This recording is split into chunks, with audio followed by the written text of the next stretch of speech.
पूछने लगे कि हे सूर्य जी, बड़े आश्चर्य की बात है कि अदिति अग्नि में नहीं जली और ना उसे इसका पता चला।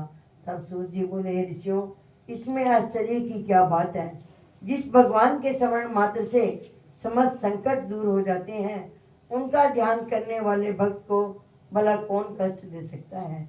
जब अग्नि शांत हुई तब चक्र सुदर्शन धारी भगवान विष्णु स्वयं अदिति के सामने प्रकट हुए और बोले, हे देव माता, तुम्हारे इस कठिन तप से हम अत्यंत प्रसन्न हैं, अतः हम इच्छित वरदान मांगो। तब अदिति ने विनम्र भाव से भगवान की स्तुति करते हुए कहा, हे भगवान, जिनके स्मरण मात्र से समस्त कलेश दूर हो जाते हैं और जिनके चरण कमलों की सेवा करके भक्त जन परम सिद्धि को प्राप्त होते हैं, ऐसे भगवान को नमस्कार है। देवता, नदी तथा समुद्र आदि सभी कुछ आप ही हैं, अतएव आप मेरे पुत्रों की रक्षा कीजिए तथा निष्कंटक राज्य कीजिए।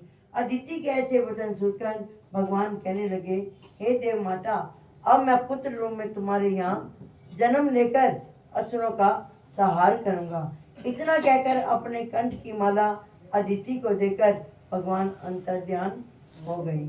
इसके पश्चात भगवान को नमस्कार कर दक्ष कन्या अदिति अपने आश्रम में चली गई।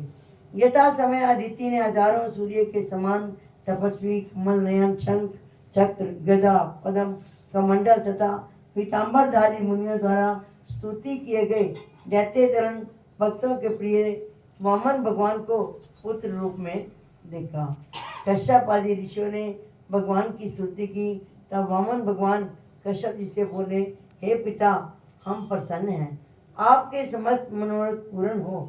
हमने अब तक 2 बार आपके घर जन्म लिया और आगे भी जन्म लेंगे। कहते हैं किसी को दर्शन नहीं होते और किसी के घर में साक्षात वाक्य बिहारी 2 बार जन्म लिया और आगे फिर भी आशीर्वाद दे रहे हैं, फिर भी हम तेरे घर में फिर जन्म लेंगे।